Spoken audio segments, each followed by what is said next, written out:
Number one, this is not my courtroom. This courtroom belongs to the people of the great state of Nevada. Right now, I just happen to be at the helm of Department 16. It's my watch. And this is a public courtroom. It just is, and so, and if you look at, and I've looked at the rules, Rule 230,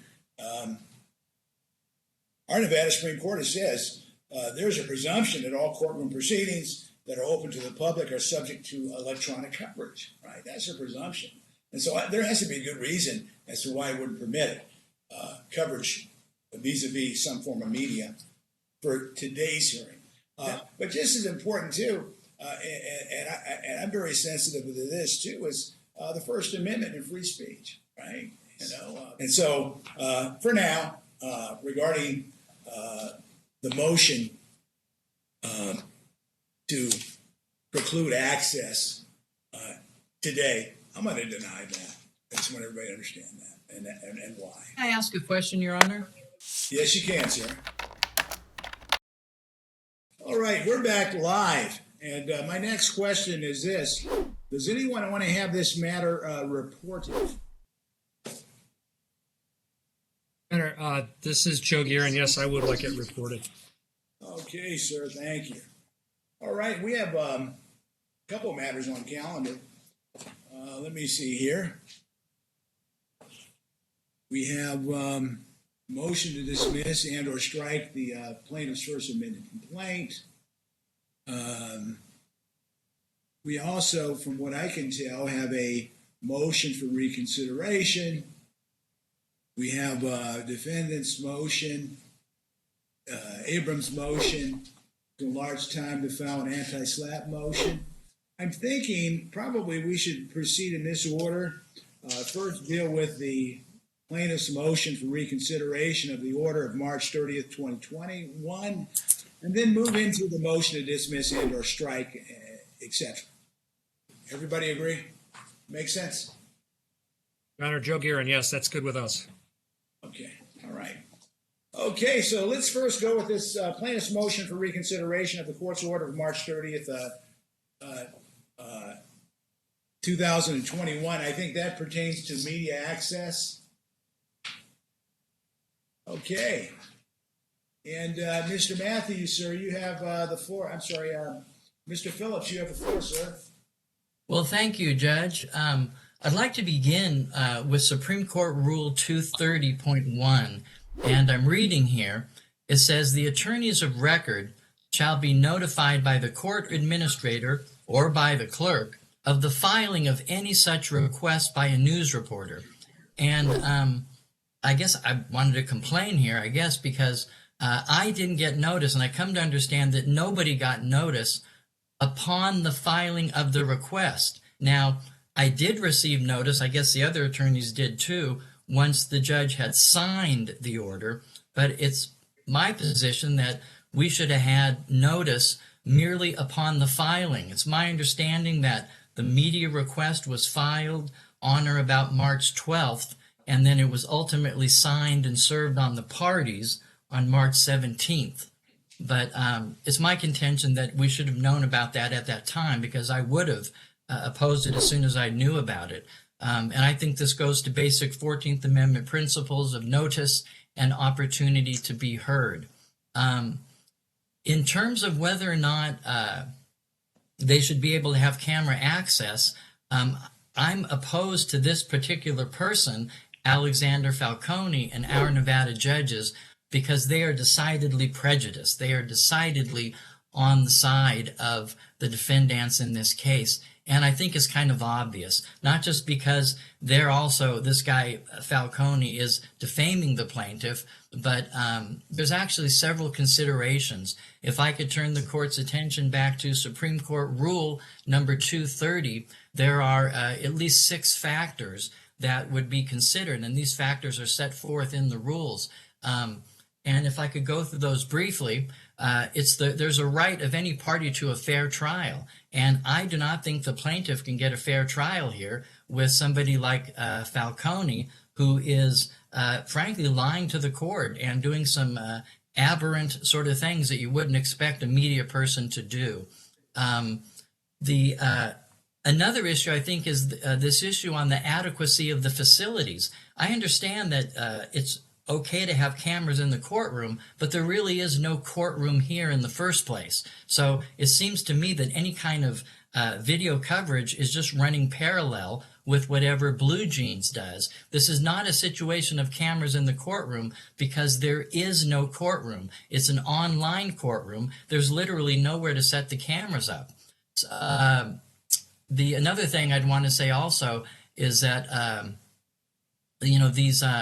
Falcone works with one of the defendants, Defendant DiCiero. He says that he doesn't anymore, but Falcone still appears at the website of this guy, Mark DiCiero. They have a business called Pro Se Pros, where they're basically practicing law without a license, and they're teaching pro se litigants. They're filing motions and matters. No, go ahead. I'm sorry? We had some sort of distortion for a moment there. Oh, I'm sorry. It was your last sentence, sir. Your last sentence. Oh, I'm alrighty.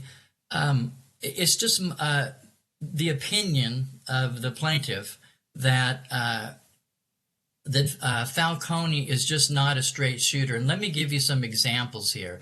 Of course, I think that Falcone is prejudiced. I've seen their channel. They never, do anything other than kind of support everything that the family court system does. But here's the part that caught me.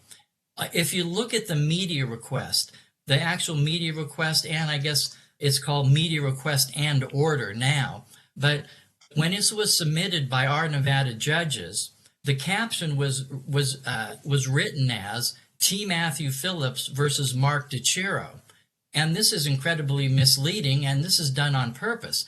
The case, of course, is Phillips versus Abrams, but this guy Falcone took it upon himself to recaption the case and call it Phillips versus DiCiero. And according to him, I'm reading his quote in Papers on File, Falcone says, as to the caption of the case, I use the name DiCiero because that defendant seemed most involved. Well, I don't know how he could have formed this impression. If Falcone actually read the lawsuit, he would see that the person the plaintiff is blaming is Jennifer Abrams, who's the supervising attorney who has hired these two paralegals. And what's really happening, and again, this is just conjecture, but I think it makes sense under the circumstances, is Falcone is trying to protect Jennifer Abrams by omitting her name from the caption, because I would imagine this is probably an embarrassing thing for her. And so Falcone is happy to play along by altering the case title. And, frankly, I've never seen something like this. I can't imagine even an analogy, but it's almost like if somebody take the case of Miranda versus Arizona, a case that everybody knows by heart about the Fifth Amendment. Well, there were other defendants in there. And what if someone suddenly called it, Rodriguez versus Rhode Island, and they talk about Rodriguezizing instead of Mirandizing? The point is that it's just really highly aberrant and unusual for someone who's supposed to be neutral, a neutral media person, to actually pick a different caption. And the only reason for him to do that is to hide the involvement of Jennifer Abrams. So I think that's awfully suspect right there. Another thing here I'd want to say is that Falcone is going to be a party. It is the intention of the plaintiff to add Falcone as a named defendant because he is doing the same thing that the defendants are doing. They are on a mission to defame the plaintiff. And of course, the reason is because the plaintiff is an opponent of the family court system. The plaintiff has, I think it's 6 lawsuits in federal court right now, suing judges and the family court judges on various civil rights violations under 42 U.S.C. 1983. And they don't want to change it. The family court attorneys like Jennifer Abrams, they want to keep it like it is. But I believe that if the courts actually enforce the Constitution, there'd be 50-50 custody 99% of the time, and Jennifer Abrams would likely be out of business. So this is one of the underlying themes that's given rise to this whole lawsuit here. In addition, Falcone, when he describes the case, and this is incredibly defamatory and also false here, but this is a quote from this video. There was like a bumper or a trailer video, I guess you would call it, that was made by Falcone and our Nevada judges. And Falcone says, and I quote, "Mr. Phillips alleges multiple acts of defamation." Well, he got that right, but he says, "Mr. Phillips alleges multiple acts of defamations, citing the public posts that criticize him for threatening to shoot up a school." And that's just false. The plaintiff is not suing for criticisms. The plaintiff is suing for falsehoods. So right out of the gate, you have this guy Falcone who is demonstrably misreporting the facts of the case. If you were to look at the lawsuit, the word criticism never appears in there. This is, again, not a lawsuit for criticizing, because once Falcone uses the word criticize, and he uses it on purpose, he's using the word criticize because then it presupposes that this actually happened, that Phillips actually did threaten to shoot up a school. And I was trying to think of what might be a good analogy as I'm sitting here waiting during the last parties. But if the court will indulge me, I wanted to do just a brief hypothetical. It's totally hypothetical. It's totally fictitious. But what if this person, Falcone, did a video about Judge Williams and said, I'm kind of critical about Judge Williams because Judge Williams accepted a campaign contribution of $17,000 during the primary, and everybody knows that campaign contributions are capped at $5,000 during the primary. And I'm not saying Judge Williams did anything wrong. I'm just criticizing him for, I'm pretty sure I know what Your Honor's thinking. I don't mean to be presumptuous, but the point is that I think that Your Honor would say in a situation like that there was no campaign contributions last year in the first place. It never happened. This idea that that the plaintiff is suing over criticisms presupposes that the underlying acts happened, and they didn't, and there is no evidence of it. And so Falcone is here committing defamation, just like his partners Schoen and DiCiero. And just to go on also, the plaintiff has sent a demand letter to try to get Falcone to retract, and of course he didn't do it. All he had to do was add the word allegedly, but he's still insisting that Phillips threatened to shoot up a school. And then, if that weren't enough, mislabeling the case and lying about what the plaintiff is really suing for, Falcone is also lying about the defenses of Schoen and DiCiero. Now, here's what Falcone says on his video. Falcone says, and I quote, "Mark DiCiero and David Schoen followed up with the additional defense." And as soon as you hear that, you think, okay, well, Abrams filed her objections, her motions to dismiss, followed up by Schoen and DiCiero with an additional defense. And I'm thinking, what is it?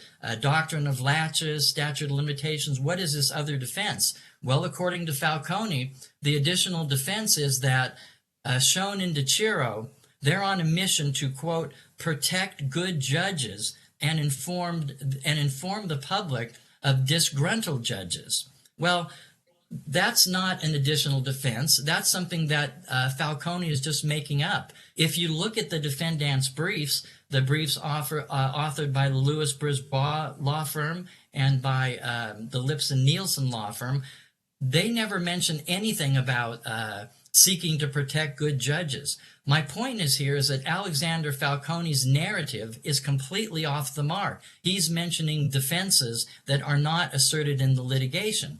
What is he really doing? Falcone is playing to the judges that often watch that channel. He wants everyone to know that here are the good guys. Here are the ones that protect the good judges. And he's basically tainting the story, and he's not being honest about it. And that's essentially my argument here, about that Falcone is just not a straight shooter, and I don't think that he should be able to broadcast under these circumstances. So I guess I'll rest on that position if the other attorneys would like to be heard.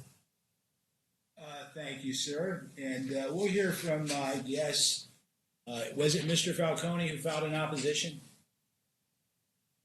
Was it? Yes, Your Honor, I did file one. Can you hear me? Okay, sir. Yes, I can hear you.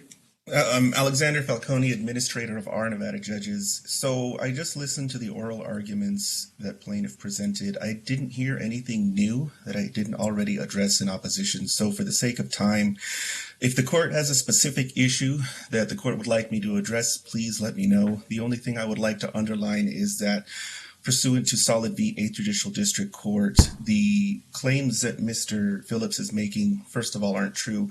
Second of all, would require evidentiary support.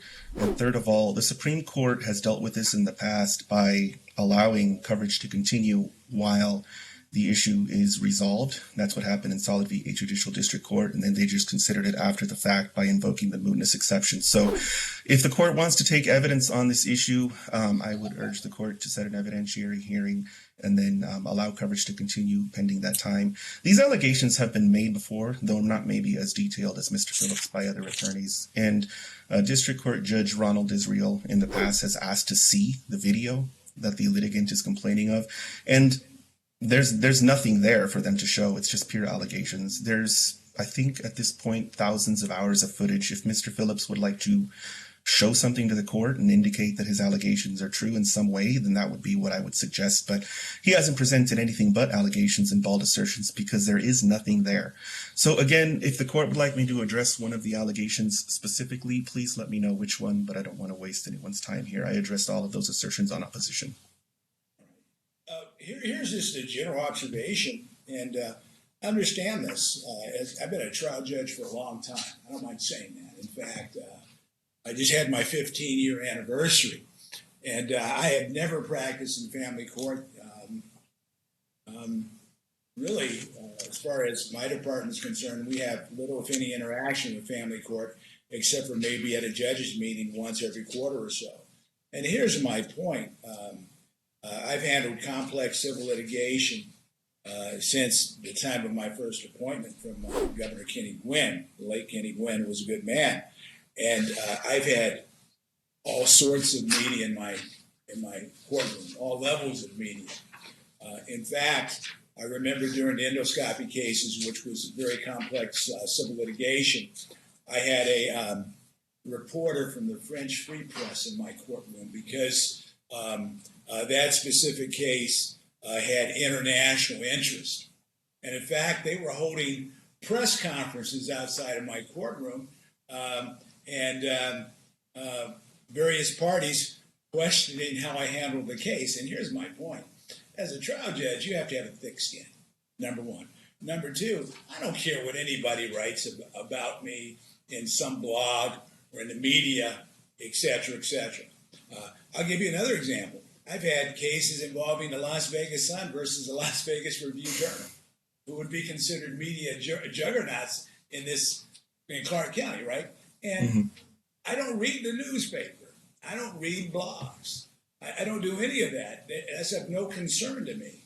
And at the end of the day, I look at it from this perspective. And there's various forms of media, and I understand it can vary in range from the New York Times to a small blogger, right? And it is what it is. And so here's my concern, and it really is a significant concern. And I've always felt very strongly about this one point, a very important point. Number one, this is not my courtroom.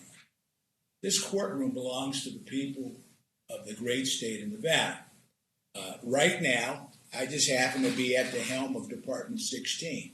It's my watch. And probably at the end of this term, I'll be out of here. 21 years, that's it for me. But my point is this. I've always felt, except for now because of COVID, but anybody and everybody can walk into Department 16, sit down and observe what's going on day to day because it's a public courtroom. Just as important, too, I look at this case and hypothetically, if there was a scenario where we were having a jury trial in this case, and we're not having a jury trial, this is just law in motion. So whether there's participation of the requested media individual or entity in this matter will not have any impact on a fair trial. It's not going to happen. We're just having simple law in motion. There has been exceptions to open access, very limited, but I don't do criminal law, but understand we do handle complex business litigation in this department. And sometimes you have issues regarding copyrights, trade secrets, and those types of things, which under Nevada law are protected. In fact, that's one of the limited areas where you can actually seal and or redact records in the state of Nevada. And this is a public courtroom. It just is, and so, and if you look at, and I've looked at the rules, Rule 230, our Nevada Supreme Court says there's a presumption that all courtroom proceedings that are open to the public are subject to electronic coverage, right? That's a presumption. And so there has to be a good reason as to why I wouldn't permit it. Coverage vis-a-vis some form of media for today's hearing. Down the road, that could change, right? If someone becomes a party, et cetera, et cetera. But just as important, too, and I'm very sensitive to this, too, is the First Amendment and free speech, right? And I realize it's not unlimited because if you, for whatever reason, there can be repercussions, and that's why we have defamation lawsuits and the like. And that happens. That's part of the process. And so anyway, and I actually read, if you read the totality of Section 1 under Rule 230, I read it somewhat differently because it provides as follows. It says, a news reporter desiring permission to provide electronic coverage of a proceeding in the courtroom shall file a request with the judge at least 24 hours before the proceeding commences. Well, you think about it, that's not enough time implicit to even put everybody on notice, right? Mm-hmm. It says, however, the judge may grant such requests on a shorter notice or waive the requirement for the request. And what I mean by that is this: hypothetically, Channel 13 could be outside my door and they catch me in with a verdict coming, and they say, Judge, can we come in? It goes to the presumption of open access. It just does. And I get it, and I wanted to make sure we notice it. But under the current posture of the case, and this is what I'm going to do. Because I don't mind saying this, it's not going to have any impact on my decision, right? Not. I'm going to do what I do, like I've done for the last 15 plus years. I'm going to make my decision based upon what I think is right under the law. Nothing more, nothing less, and let everybody have a fair and full opportunity to present their side of the case. And so, for now, regarding the motion to preclude access today, I'm going to deny that. I just want everybody to understand that.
Overruled. Let's just get through this. I want to know what the facts are.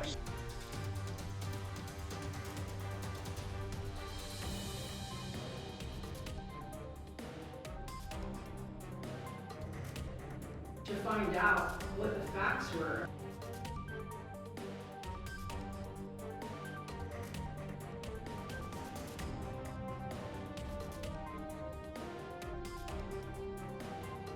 agree, the record's a mess.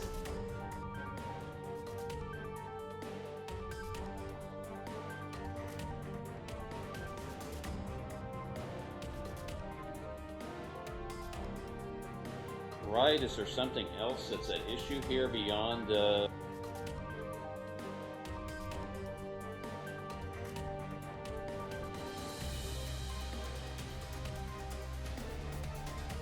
In a nutshell, defendant's position is that each of the plaintiff's claims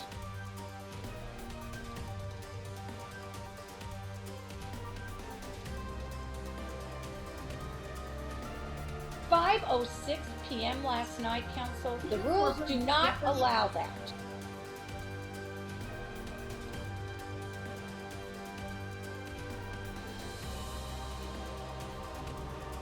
Are there going to be other exhibits?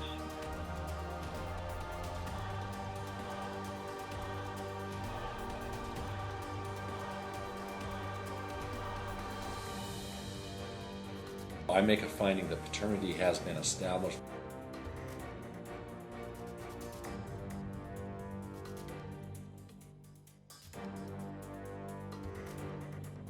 And why? Can I ask a question, Your Honor? Yes, you can, sir.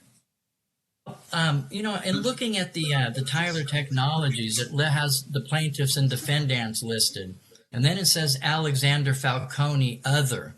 And my question to the court is whether Alexander Falcone is a plaintiff or a defendant. Is he a party to this case? Well, my question is this: is he a party to this case according to the caption? Well, my question goes to Rule 11 because Wait. It's a simple question. He's not the plaintiff, right? That's correct. Is one of the defendants? Is he Jennifer Abrams? Is he the Abrams law firm? Is he Mark DiCiero or Dave Schoen? No. I mean, that's an obvious question, right? Well, Not a but party to the case. so how is he filing briefs in connection with this case? Because he's not subject to Rule 11 sanctions. A Rule 11 sanctions motion can only be brought against someone who could make the certification under Rule 11. He's not a party. He's not a party's attorney. He hasn't paid any filing fee, and he's just showing up filing briefs. So what is his legal status? I think that the court has to answer. I know it's a tough question to answer, but it really begs a question. I can What answer is this guy? very simple. Boy, he's not a party. It would be like a number one. You challenge their ability to come in. It would be somewhat akin to an amicus brief, I guess, that sometimes are heard by trial courts and or courts of appeal, where someone can come in and say, look, judge, look, we're not a party to the case. However, we think there should be media access, right? And that happens. I mean, for example, if this was pending for a long period of time, maybe the RJ and or Las Vegas Sun or some other interested media outlet could say, look, judge, this is an issue of great public interest because of access to the courts and the presumption is set forth in the rules. And it's a really simple issue. I don't want to make it more complex than it has to be, but no, he's not a party. Should he be sanctioned? The only thing I've done is this, and this for now, there'll be access. That's all. Nothing more, nothing less. It has nothing to do with the merits of the case. He might become a party based upon what you said earlier. Then I have to revisit it. But for now, all I'm dealing with is what's on my plate. And we're going to have access like I would with any other media request, unless the character and nature of the case changes. And just as important, too, I think we need to move on and deal specifically with the issues at hand of substantive nature. And that would be the motion to dismiss. And I've read everything. I've read the complaint and so on. And so, sir, hopefully that answered your question, really and truly. But let's go ahead and deal with the motion to dismiss. Good morning, Your Honor. Again, Joseph Garin for Jennifer Abrams and the Abrams Law Firm. We filed a motion to dismiss in response to the first amended complaint. The complaint the court has, I'm sure, in the court file, but you can see it's 126 separate paragraphs. Most of them have separate captions. It's set out over 27 pages. But most of that complaint is nothing more than buzzwords, captions, and legal conclusions. Originally, there were 3 claims that were alleged: defamation, false light, and intentional infliction. Now, after we filed the motion, plaintiff voluntarily dismissed the intentional infliction. But we're still left with the same problem.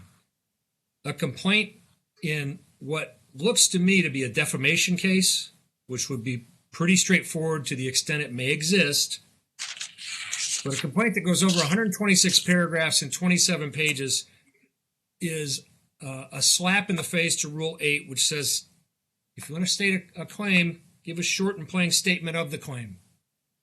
That's not what we have here. But beyond that, Judge, beyond just a straight violation of Rule 8, there are allegations, for example, in paragraphs 20 to 22 of the first amended complaint that refer to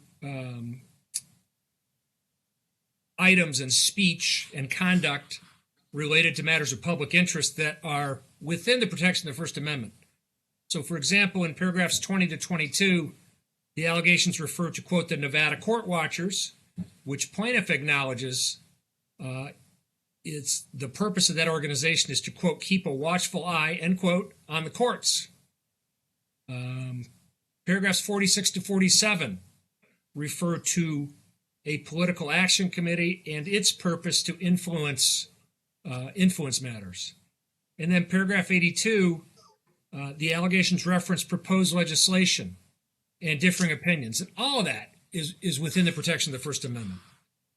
So if you're going to plead defamation, this is pretty basic hornbook law, but if you're going to try and plead a defamation or false light claim, you have to do it with a little specificity. And that means you have to identify the alleged defamatory statements. You have to say who made the statements, who they were made to, and when the statements were made. And on top of that, when you implicate speech, First Amendment, Nevada Constitution, Article 1, Section 9, you have to plead allegations of defamation with particularity. And we cited to the Flowers versus Carville case, which notably is out of the U.S. District Court in the District of Nevada, but it's consistent. That's a consistent principle that's recognized almost universally, that if you're going to challenge conduct that implicates First Amendment with a defamation theory, you have to be very specific. Plaintiff hasn't done that. The opposition that we got to our original motion doesn't comply with EDCR 2.20I. There's virtually no case law cited in it to refute any of the cases that we've provided to the court. So based on that, the court is well within its discretion to grant the motion to dismiss, and that's what we'd ask you to do, Your Honors, just dismiss the complaint outright. Now, we asked for alternative relief, and on that, I'll just rely on the briefing. Unless the court has questions, I'm done. Not at this point. Wasn't there a joinder? Yes, Your Honor. Adam Pernsteiner on behalf of Dave Schoen and Mark DiCiero. We would fully second, and we've joined motion to dismiss. I would wholeheartedly agree with the comments of counsel for the Abrams law firm. I think it's evident from the first objection that was heard today on the media request, and it's evident from the briefing on this motion that really the complaint itself, the elephant in the room in this case is really the First Amendment issues that counsel for the Abrams firm discussed that are looming large in this case, and naturally are the subject of our pending anti-SLAPP motion, which is a subject for another day.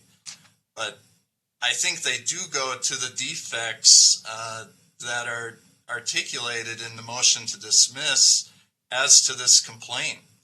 The First Amendment issues that are so prevalent in the complaint and in plaintiff's argument really impede any sort of ability to get at the core of this case. At the end of the day, I believe this is a written defamation case, so a libel case.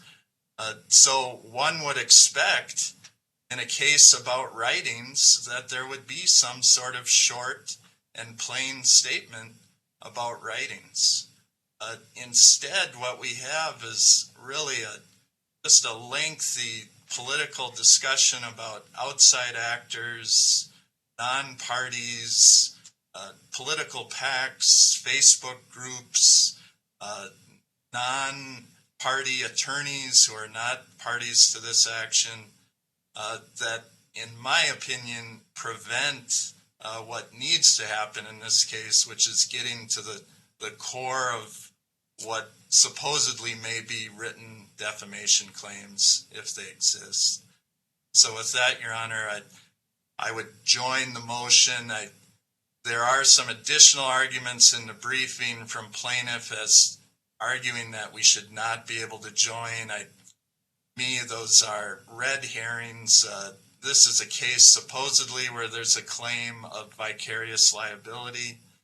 To me, in a case like that where you're alleging vicarious liability against one defendant and then supposedly liability claims in tort against the other defendants, I can think of few cases that are better suited for a joinder because you're operating on the same set of facts. So with that, Your Honor, unless you have further questions, I would submit it with that. Well, here I do have questions for both of you fine gentlemen. And I understand,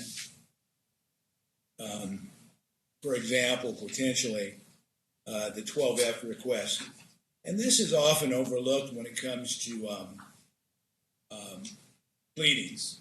And I understand, and I'm very acquainted with what's set forth in Nevada Rules of Procedure number 8, Rule 8. I get it. You know, a short and plain statement of the grounds for the court's jurisdiction, a short claim and plain statement of the claims, showing that the pleader is entitled to relief, and next, I guess, a prayer for damages. I mean, I get that under Rule 8. But here's my question. And I've had a chance to look at the entire complaint.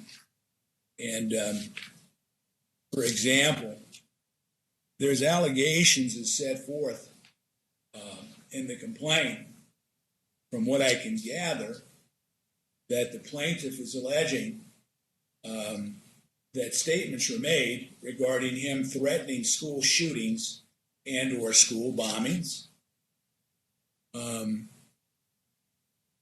a terrible lawyer. I mean, that goes to someone's profession, potentially. And it seems to me, assuming the complaint could be amended, taking out some of the 12F issues, would those types of statements rise to the level of libel and or defamation? Because they're here. I realize a lot. I understand what your position is regarding a lot of the complaint. And I guess that's why we pled in the alternative of motion to dismiss and or 12F relief. So what do I do with that? Judge, good. May I be heard, Your Honor? This is Joe Garin again. I'm going to give, trust me, Mr. Phillips, I think that was you. I'm going to give you a full and fair opportunity to say everything you need to say. Trust me, I am. Thank you, Judge. So don't even worry about that. In fact, I think I let lawyers and people talk too much. But I'm going to give you that chance. But this is more for the moving party, sir, and you'll get a chance. Judge, again, this is Joe Garin. Thank you for your questions.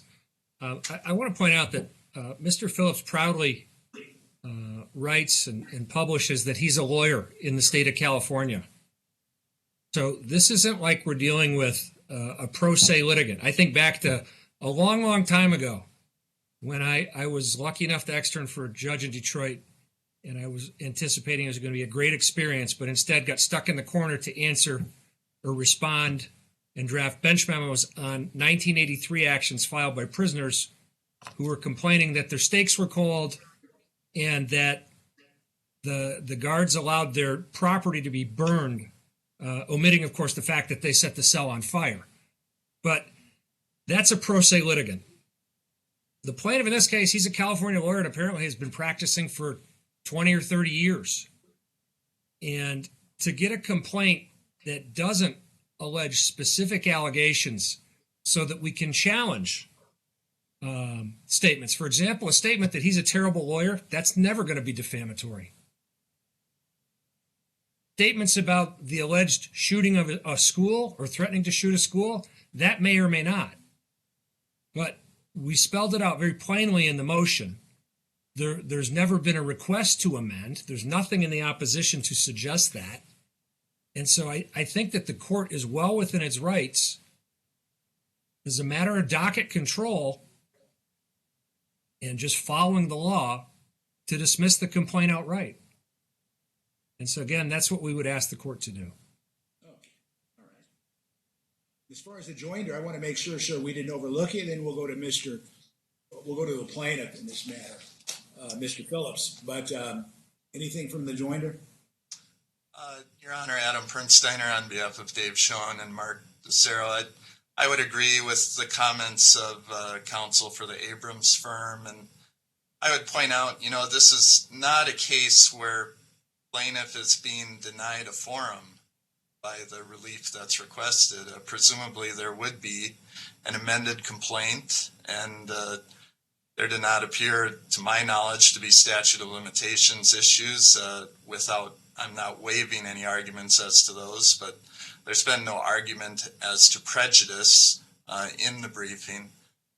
So I think at this point, out the gate, at the start of this case, the cleanest way to handle this case would be to have a clean complaint.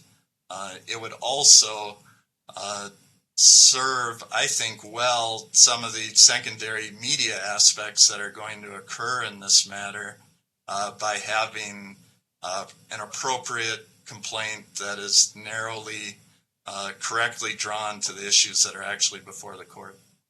Thank you. I understand that, sir. I do. Okay. Mr. Phillips, I appreciate your patience, sir. You have the floor. Well, thank you, Judge. Rule 8 is not so much a limiting thing, so much as the way I'm reading it, the suggestion that really all you need, it's a minimum requirement. It's not a limiting thing. Now, I understand the complaint is maybe a little bit longer than I guess they would like it, but the point is that there's a lot of background information that I think is necessary. Let me say, first of all, also, the plaintiff is not suing because the defendants say that he's a terrible lawyer.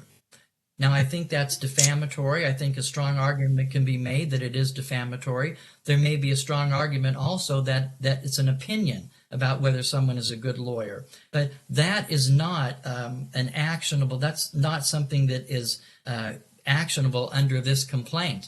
What the plaintiff is suing for is the conspicuous, bold, and italic text that I made it look obnoxious on purpose, where it says that the defendants allege the plaintiff threatened to shoot up a school. That is what the plaintiff is suing for. That is the false and defamatory statement. And the reason plaintiff chose that is, Your Honor can probably imagine, in a defamation case, the plaintiff has the burden of proof to show falsity. Now, if they're saying that Phillips is a terrible lawyer, how does Phillips prove that he's not a terrible lawyer? There may be some evaluative opinion that is protected by the First Amendment. But when they say that the plaintiff committed a crime against third parties, that's something that is easily proven false. And so this defamation complaint is based on defendant's statement that Phillips threatened to shoot up a school. And, of course, then it morphs into that Phillips threatened to blow up the school with a bomb. And that just shows their reckless disregard for the truth when the allegation goes from shooting up a school to blowing up a school. Now, the plaintiff could have had a complaint that was 1 page long that said very simply that defendants falsely allege the plaintiff threatened to shoot up a school and or blow up a school with a bomb. It could be a 1 page complaint, but I think it is better to put it in context, because all these other comments, now again, plaintiff is not going to quibble over these comments like Phillips is a bad lawyer, he's a whatever names they're calling, but those are for context, because now those go to actual malice, because they really can't say, oh, we accidentally got it wrong when we alleged Phillips threatened to shoot up a school. Those other statements are probative of state of mind. And once you realize the state of mind of these defendants, the actual malice falls into place. Now, another thing that's important to know, there's a lot of pages in the complaint devoted to the case, a defamation case that Abrams had brought against a retired Marine. There's this guy named Steve Sanson, who's a retired Marine, and during the litigation of Abrams versus Sanson, you have Schoen and DiCiero, doing their thing. And I think that's probative to see how the operation works, because Jennifer Abrams didn't want to attack Steve Sanson personally. She has her paralegal. She has her proxies that are standing in for her doing this. And I think that's illustrative. There's also several pages devoted to an attorney named Alex Giabato. Now, Alex Giabato was part of the same group as defendants, and this guy had threatened Phillips with a gun. Phillips had to get a restraining order against him, and this guy Giabato is intimately linked with these people. And so, again, I could have a 1 page complaint that said defendants falsely allege that Phillips threatened to shoot up a school. But all of these other things are background and their context, and they're highly probative because you hear the whole story and you hear it in context. And so the point is that all these other things that they find extraneous are actually probative. They're relevant because they set the stage for how we came to having these defendants defaming the plaintiff. And again, the plaintiff in this lawsuit is geared only to the portions that are highlighted in bold and in italics, where they're saying Phillips threatened to shoot up a school, Phillips threatened to blow up a school with a bomb. Those can be proven false. And so plaintiff has the right, the saying plaintiff is master of his case, plaintiff has a right to choose which facts he wishes to pursue. And so if Your Honor is inclined on a 12F motion to strike any material, I mean, can the court be more specific, or could the opposing counsel be more specific as to what they think is irrelevant and why it's irrelevant, or why it's scandalous or immaterial? I'm not sure what all the adjectives are, but I think those are the highlights: immaterial, scandalous, inappropriate. But they don't do that. They just say generally it's too long and we don't understand it. And frankly, I think it's a little bit feigned, but essentially that is the plaintiff's position, Your Honor. Okay. But didn't they do that? Because I'm looking here, I have a lot on my desk here, and I thought that there was a matrix that they set forth that described specifically which portions of the complaint potentially were redundant, immaterial, impertinent, and or scandalous.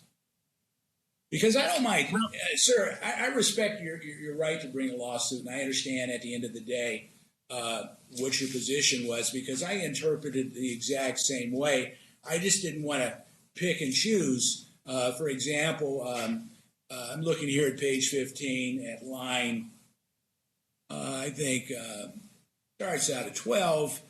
And you say defendants falsely portray the plaintiff as crazy, violent with women, abusive to children. But there's no question you highlight threatening school shootings and or school bombings. I get that, and I understand that's what your position is. But then I look at jurisdiction and venue on page 2, for example, and the first thing that jumps out at me is essentially this. We have definitions, liable per se, damages presumed, et cetera, and we can't overlook that potentially down the road that the pleadings in this case, meaning the complaint and or answer, could be read to the jury, right? And consequently, there's a lot of factual allegations that are being made right now that for the purposes of a straightforward and simple defamation case appear not to be relevant, appear to be immaterial, appear to be a lot of the issues that are set forth under Rule 12F, right? Because I don't mind saying this, I filed a lot of complaints in this jurisdiction because I was a litigator, and sometimes the complaints were, depending on the complexity of the case, 2, 3, 4 pages, sometimes twice or more than that. But at the end of the day, they were brief and focused on the claims for relief, the elements and the facts to support the element, and then at the end of the day, the prayer. That's simple. Well, if the judge is inclined, I mean, I can represent. I'm looking at page 3 right now, which is entitled Burden of Proof. Page 3 is entirely a scholarly presentation. There are no facts alleged. If the court would like me to strike page 3, then plaintiff is happy to do so. And see, that's kind of my point as we go through it, because I would anticipate that if this case goes in front of a jury, that in lieu of, I mean, because I wouldn't read this, I don't mind saying it, because I would anticipate that at the time of trial, of course, we would sit down and settle jury instructions. And for example, we have a well-developed jury instruction in the state of Nevada as it deals specifically with burden of proof by a preponderance of the evidence. And that's not this instruction or number 11, right? That's not what number 11 does. And we go on, and it would be, in my opinion, the way the pleading currently stands, that none of that is germane to a short and concise statement of the facts, because I don't mind saying this. I've never seen a complaint, for example, that set forth burdens of proof or other legal definitions at all. I mean, they make clearly allegations based upon legal theories, of course, they do. Well, I would also mention, they say that that there's no specificity as to who said what and when. Well, in my oppositions, the plaintiff says, for example, the opposition to joinder by the plaintiff at page 5, it clearly says, and this I'm reading from the opposition brief that the plaintiff has written, it says at paragraph 70, the first amended complaint alleges that on July 13th, defendant DiCiero posted, and it has exact quote. Then it says on August 22nd, defendant DiCiero said this. On September 23rd, defendant Schoen said this with a quote. The portions that give rise to the substantive cause of action for defamation and false light are pleaded with particularity, and they're very specific as to dates and times, who said it, and what exactly was said in quotes. If I mean, again, I'm happy to get rid of page 3, but could we call upon the other attorneys and ask them specifically what else they want to strike? Well, I think other than generally the whole thing? Well, just because they want to strike the whole thing doesn't mean necessarily I'm going to do that, sir. I just want to make sure you understand that. I do, Your Honor. Thank you. This is how I look at this. And to me, and I don't mind telling you this, Mr. Phillips, I don't think it's a significant burden on you, sir, to go back, and you know how to prepare a complaint, sir, right? And make it to conform to Rule 8, by amending this matter, taking out anything and everything that deals with definitions, that deals with other parties, because at the end of the day, this should be a really simple 3 or 4, maybe 5-page complaint. Because you clearly set forth your position as far as the defamatory utterances. I get that, and who said them. Can't you do that in a more concise manner? That's all. Yes, and I'm happy to do that. I just want to make sure that if there was a specific instruction to remove any specific items in addition to page 3, I'm happy to do that. Or if the court just wants to generally instruct me to leave only the facts, then I'll just have dates and times in the parts about threatening to shoot up a school, and that'll be it. I'm happy to do that. And that's what I want you to do, sir. I mean, I don't want to handcuff you per se, but I just want you to, set forth a straightforward complaint that's in compliance with Rule 8. That's all. I mean, because, we can go through it just in general. I mean, whether Ms. Abrams sued a retired Marine or not, that didn't really matter as far as your case is concerned, because at the end of the day, the issue is going to come down to whether or not there were defamatory statements made by these specific individuals, right? And the complaint will stand. And then as far as developing your case from a discovery perspective, that's kind of up to you. And then depending on the position the adverse party takes, that'll determine what evidence is admissible at trial and what is not admissible. I'm not going to make that determination now. And I want to make sure I do it in such a way where I'm not making a determination as to what's relevant or irrelevant potentially at the time of trial. I'm not doing that. I just want a straightforward and simple complaint in compliance with Rule 8. That's another day. Well, thank you, Judge. That's all I want. Nothing more, nothing. Okay. Do we need anything else from the moving parties, from the defense? Judge, very briefly, I would ask that the complaint comply with Rule 8 and then also the case law that we cited that indicates there has to be specificity of date, the speaker, the listener, the manner of publication, and then further specificity if First Amendment issues are involved. And for purposes of an order, that's all I would want to include as language to that effect, in addition to what the court's already written. All right. Or already spoken. Well, and I understand there's a distinction between particularity under Rule 9 and Rule 8. I do think, as far as defamation is concerned, if there's a defamatory statement, you have to set forth who made the statement, right? We can all agree. And about the time the statement was made, et cetera, et cetera. And this is what we'll do. As far as this matter is concerned, because we have another case starting at 1:30, right? Yes, Judge. Okay. Long morning. Regarding the motion to dismiss and or strike plaintiff's first amended complaint, it's going to be granted in part, denied in part. I'm going to deny the motion to dismiss.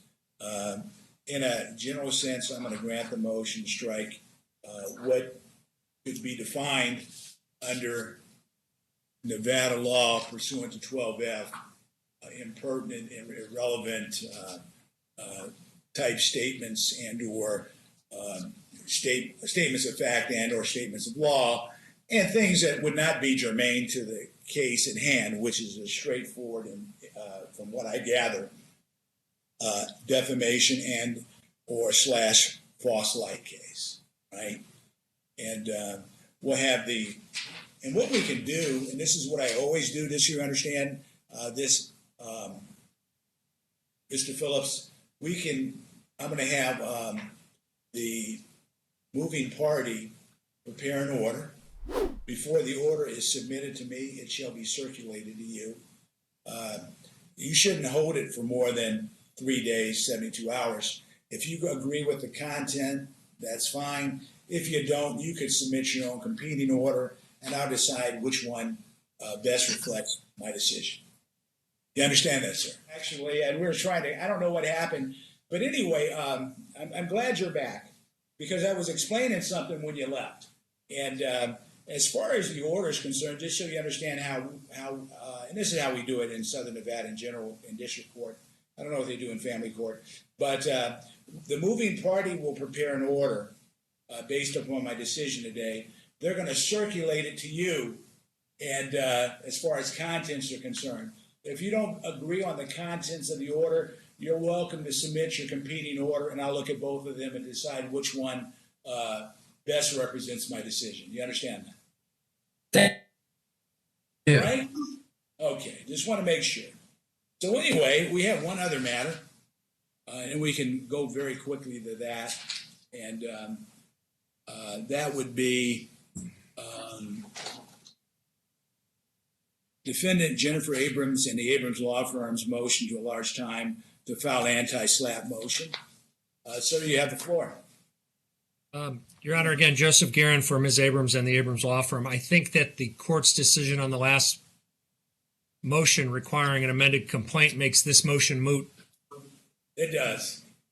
It does. So with that, I'm happy to withdraw it, Your Honor. Okay. All right. So we're done, right? May I be heard briefly on it, Your Honor? Okay. You can. Any comment? If I promise to be brief. Pardon? I said if I promise to be brief. Yes. Go ahead. Yeah, well, the point I was going to make here is I understand the matter is moot, but I did have concerns here because Mr. Garin's, he executed an affidavit under penalty of perjury saying he attempted to enter into a stipulation. That never, ever happened. And frankly, I think I was actually kind of upset about that because I had sent a good faith meet and confer email to Mr. Garin, and he never, ever responded at all. And I have concerns about Mr. Garin making material misrepresentations to the court because he made no attempt to enter into a stipulation. In fact, he sent me an email complaining about this because I filed a motion for, not filed, but served a motion for sanctions under Rule 11 because it's my contention that there's no evidentiary support for his contention that he tried to contact me. And I asked him yesterday to send me a copy of the email or some kind of evidence that he attempted to enter into a stip. And of course, he just ignored it. And so I did want to bring that up. I understand that the matter is moot, but I'm also hoping that that the counsel will be more straightforward and genuine in their representations to the court from here on out. Okay. I understand. And that's it. May I respond briefly? Yes, you can respond. I'll let both of you respond briefly. I understand. Although I won't be taking any action today. Go ahead, sir. Thank you, Your Honor. Just for clarification, I made efforts by email with plaintiff and co-defendants to get a stipulation to enlarge the time. I was unable to reach agreement with co-defendants, and although plaintiff offered to consider such a stipulation, given the time constraints, I filed the motion. My concern in engaging with this particular plaintiff is that he seems to be extraordinarily litigious. And so I tried to limit my contact with him. The motion was filed in good faith. The declaration is accurate. And I reject any of his arguments or conclusions that I acted in any way inappropriately. And that's all I have to say. Okay. And for the record, both positions have been set forth very clearly, and there's a record of it because we have a court report. All right. And so Well, anyway, if I could, hello? Did I hear something? I'm sorry. Yeah. That was Phillips speaking, the plaintiff. I heard Mr. Garin say that he sent an email. I guess I'll be asking for that because he never sent any email. And again, I don't think he's being genuine right now. So I have concerns about that. And I'm hoping that, again, that the council will be more genuine and in their representations to the court. And I will say this. And as far as everyone is concerned in this case, from a historical perspective, I've always tried to stay above the fray. You understand what I mean? And moving forward, everyone remember this, because we do have lawyers involved, although Mr. Phillips is representing himself pro se. Just remember to try to be professionals with each other and follow the rules. That's the best advice I can give everyone. My mind is open. I've made my decision for today, and the case shall move forward and get the orders out. And if there's a disagreement as far as the contents, Mr. Phillips, you can submit a competing order, and I'll decide which one most appropriately reflects my decision. And that's how I do it in all cases. And I just want to do one last thing. Everyone enjoy your day. We have a calendar starting at 1:30, and we'll be in session the entire afternoon from what I gather. And so anyway, everyone stay safe.